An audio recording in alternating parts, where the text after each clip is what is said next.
Today's reading is taken from Psalm 123, the New King James Version. A song of ascents. Unto you I lift up my eyes, O you who dwell in the heavens. Behold, as the eyes of servants look to the hand of their masters, as the eyes of a maid to the hand of her mistress, so our eyes look to the Lord our God, until he has mercy on us. Have mercy on us, O Lord, have mercy on us, for we are exceedingly filled with contempt. Our soul is exceedingly filled with the scorn of those who are at ease, with the contempt of the proud. This is the word of the Lord.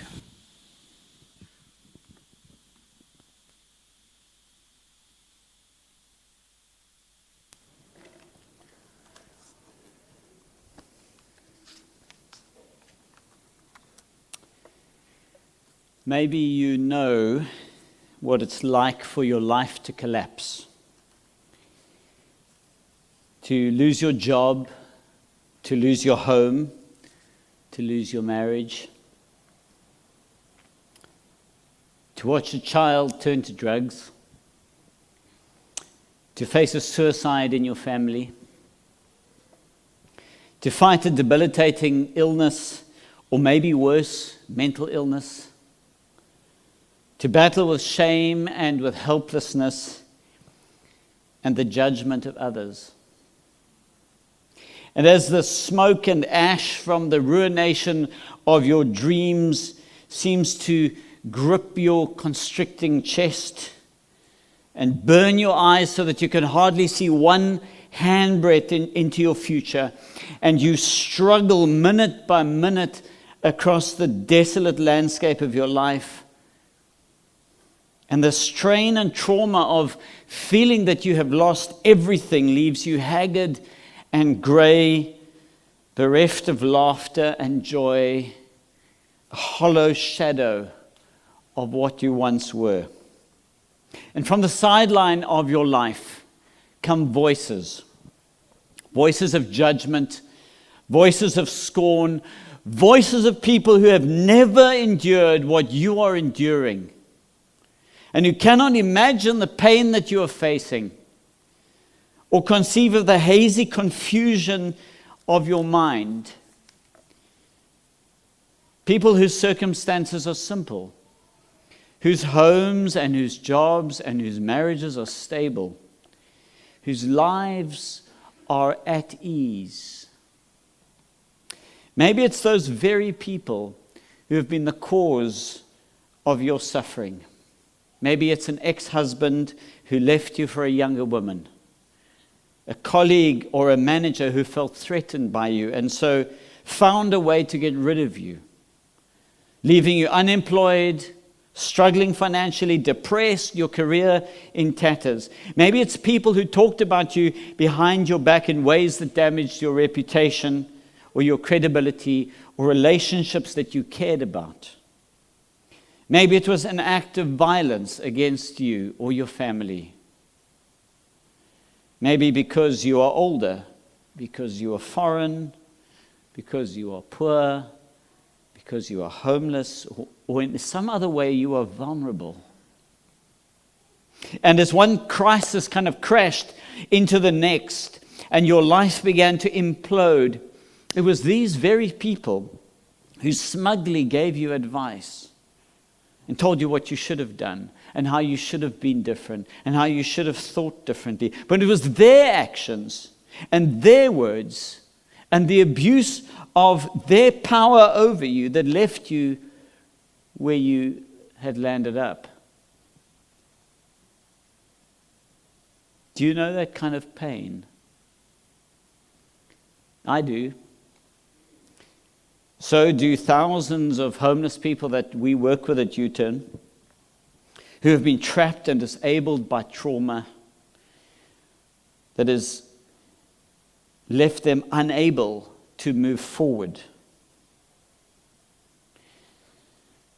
And the scorn of those who are at ease. The writer of the Psalm says, "For we are exceedingly filled with contempt. Our soul is exceedingly filled with the scorn of those who are at ease, with the contempt of the proud. We are jam-packed. We are prop full of contempt from people who have never walked in our shoes, but they stand in judgment over us. It's the look in their eyes that demeans us, belittles us, mocks us, judges us. The psalm is written by the Jewish exiles in Babylon. It's one of the Psalms of Ascent. Most of the Psalms of Ascent were written in the exilic period when the Jews were in exile in Babylon. They were then arranged by Nehemiah and Ezra when the temple was rebuilt as psalms that were sung as people came up to the temple for the feasts. And there's a beautiful progression in those psalms. I'm not going to go into it now. But I want you to understand who wrote this and what their life circumstances were. These are people whose cities, whose homes had been invaded and destroyed, whose families and loved ones had been slaughtered, maybe in front of their eyes, whose dreams had been crushed. And they've been marched away and they've been settled in a city, in a culture that is vastly different to anything they know or understand, among the very people who decimated their lives. When I prepared this message and the penny dropped for me on the context of it, my mind immediately went to this very familiar psalm, Psalm 137. I think it's the most descriptive passage in the Bible, for me anyway, that shows the emotion of the Jewish exiles that they felt in Babylon. So I want you to listen to these words. Psalm 137. By the rivers of Babylon we sat and wept when we remembered Zion. There on the poplars we hung our harps, for there our captors asked us for songs. Our tormentors demanded songs of joy. They said, sing us one of the songs of Zion. How can we sing the songs of the Lord while in a foreign land? If I forget you, Jerusalem, may my right hand forget its skill. May my tongue cling to the roof of my mouth if I do not remember you. Remember, Lord, what the Babylonians did on the day that Jerusalem fell. Tear it down, they cried. Tear it down to its foundations. Daughter Babylon, doomed to destruction. Happy is the one who repays you according to what you have done to us. Happy is the one who seizes your infants and dashes them against the rocks. Can you feel that? Can you feel the trauma of that psalm? That's what they felt. Here they are, forced to live among their tormentors who are rich and proud and prejudiced and judgmental. People who've never suffered the trauma of losing homes and families and having their culture and their heritage destroyed. People who are completely oblivious to the suffering that they have caused and are nonchalant about it. Sing us one of your songs. And as the scorn compounds the trauma that permeates the lives of the Jewish people in Babylon, until they get to a point that they feel they cannot take it anymore and they cry, have mercy on us, Lord, have mercy on us. But the heart of Psalm 123 is not just the cry of a crushed, broken people for divine mercy. It is also guidance on how to survive, how to grow in the midst of that kind of trauma. And the central image of the song is the image of eyes. The psalmist guides our eyes. Where should we look? How should we look? What should we look for? So let's go back to the beginning of Psalm 123 and ask this question, where should our eyes look? And the psalmist says, unto you I lift my eyes, O you who dwell in the heavens.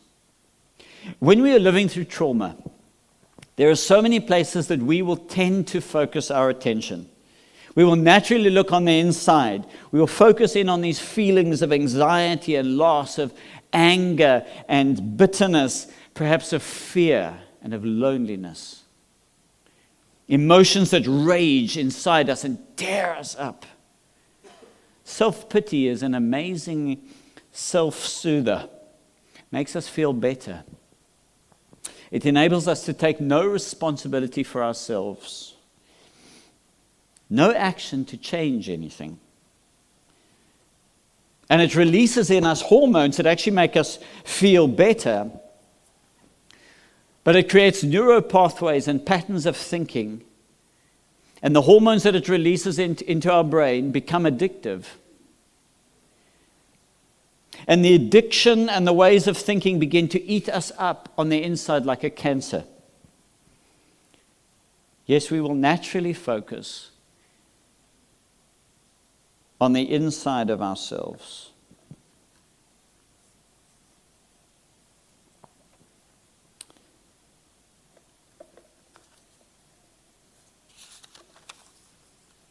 And then we will naturally look around us. We will naturally focus on the outside of ourselves.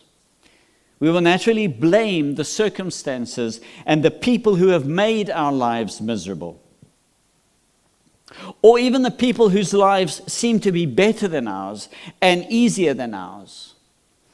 And like self-pity, blame and envy is a toxic self-soother that also becomes addictive and destructive. Except blame might also propel us to attack, to damage, to destroy other people's possessions, other people's reputation, other people's lives, and justify our actions by blaming them. I'm going to go out on a limb and say that the biggest problem that we face in this country today, I believe, is not the legacy of apartheid, and it is not the corruption and incompetence of the leadership, of many of the leadership we have now. But it is a legacy of self-pity and blame and victimization that has paralyzed us as a nation from developing into what God has destined us to be. But the psalmist does not look to the inside and does not look around. The psalmist says, I lift my eyes to you who dwells in the heavens. And to look upwards towards God takes our attention off ourselves, off the situations around us, off the destructive patterns of thinking and feeling that are so natural to us. To look towards God gives us perspective of ourselves, perspective of others. To look towards God gives us reassurance that someone is in control of all of this. To look upwards towards God is to relinquish the need to control, relinquish the need to self-pity or to blame. And by doing that, to find peace. Where should our eyes look? They should look upwards to the God of the heavens. How should our eyes look? Verse 2 says, Behold, as the eyes of servants look to the hand of their masters, as the eyes of a maid to the hand of her mistress, so our eyes look to the Lord our God. There are two images here, similar but not exactly the same. The eyes of the servants who look to the hand of the masters, and the eyes of a maid looking to the hand of her mistress. So how do servants look to the hand of their masters? And this is, the image here is of a personal servant.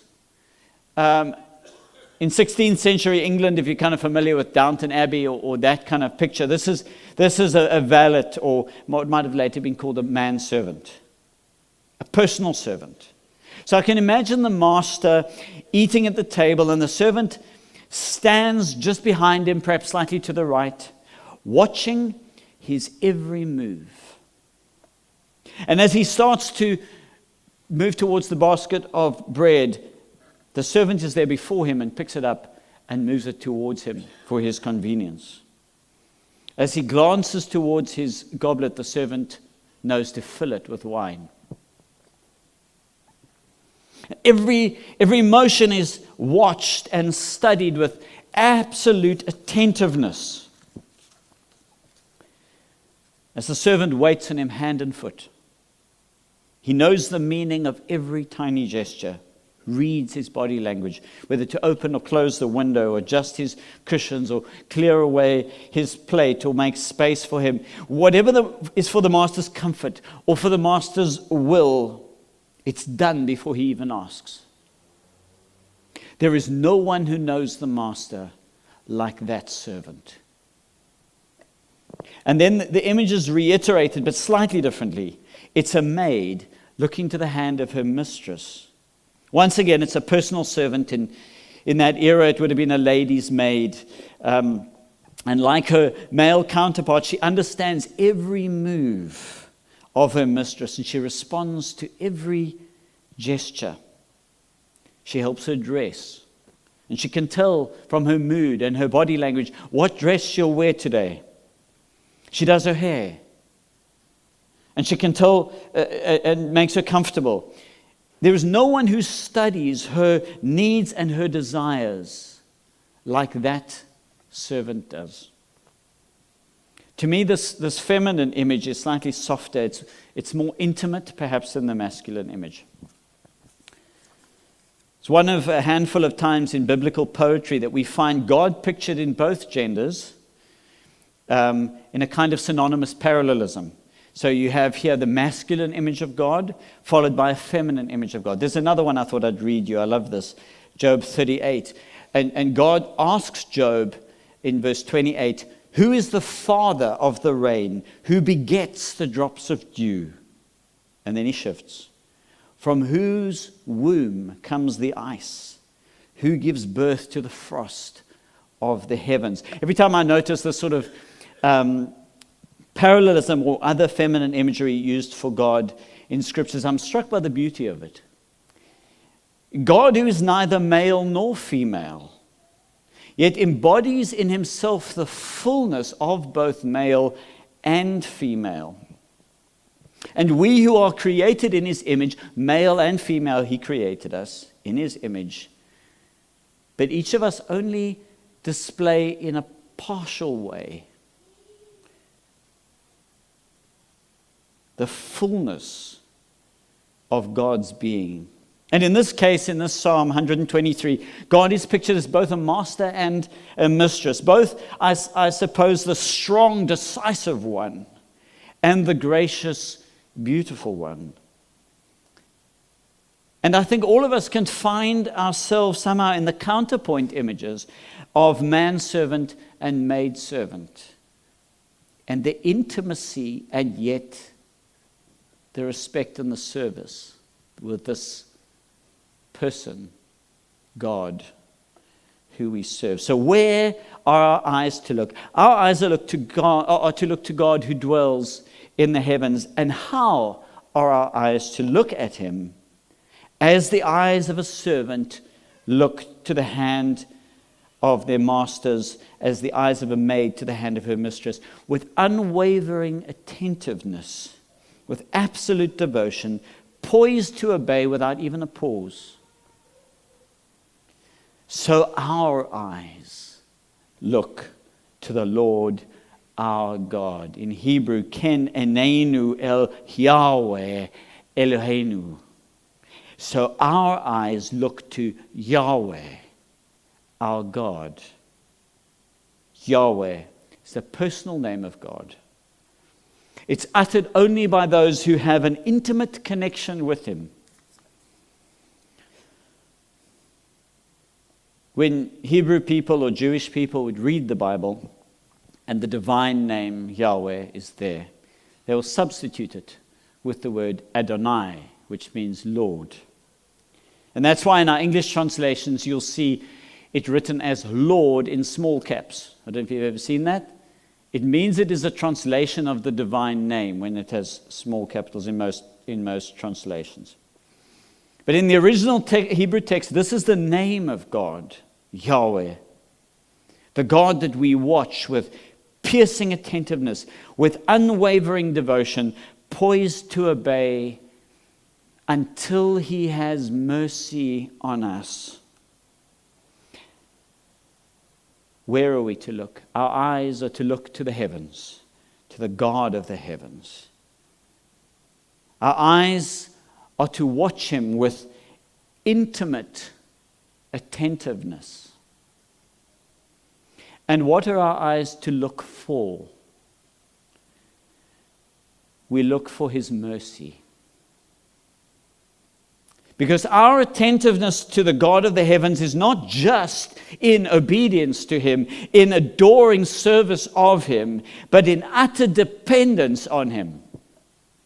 He is sovereign Lord, not only because He demands our absolute attention and obedience, but because we know that we live entirely dependent on His mercy.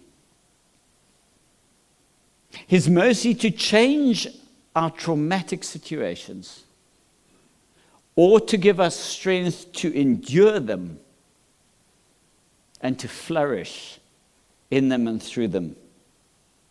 And here the psalm changes to a prayer. Have mercy on us, O Lord.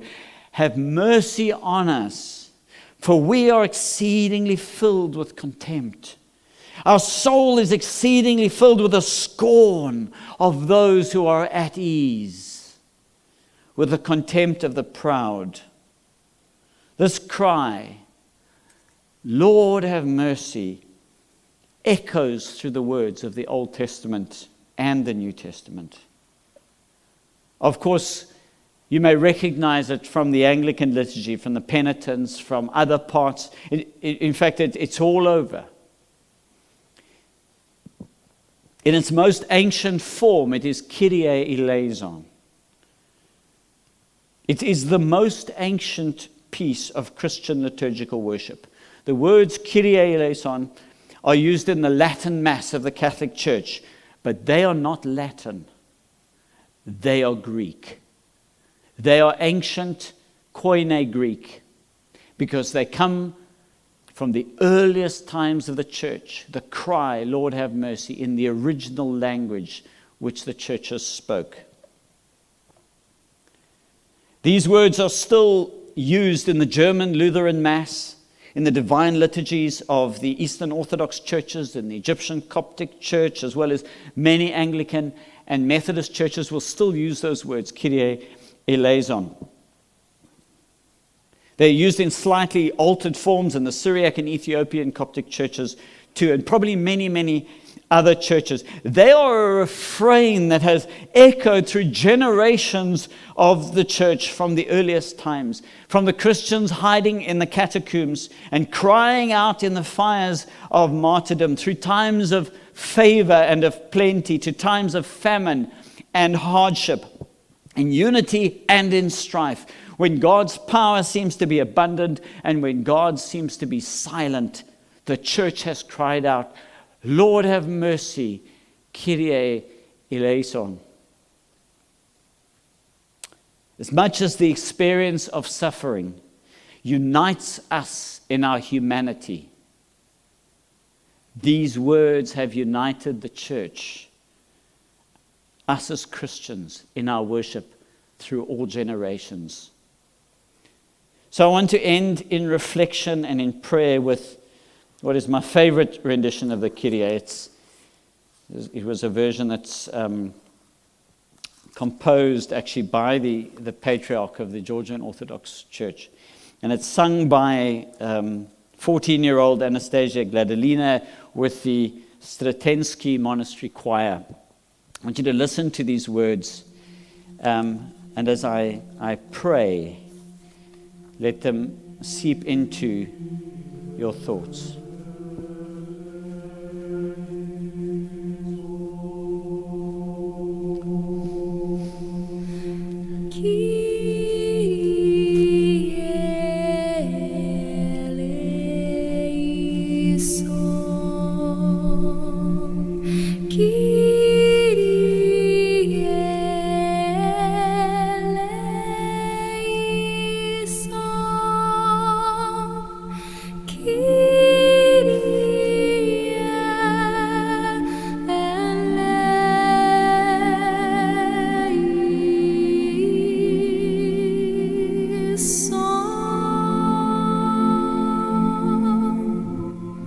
when our lives lie in ruins because of the careless, reckless, mindless actions of petty, self-serving people. When we are broken by violence, by loss, by grief, and our hearts are filled with anger, despair, and loneliness, we will lift our eyes to you, O God who dwells in the heavens.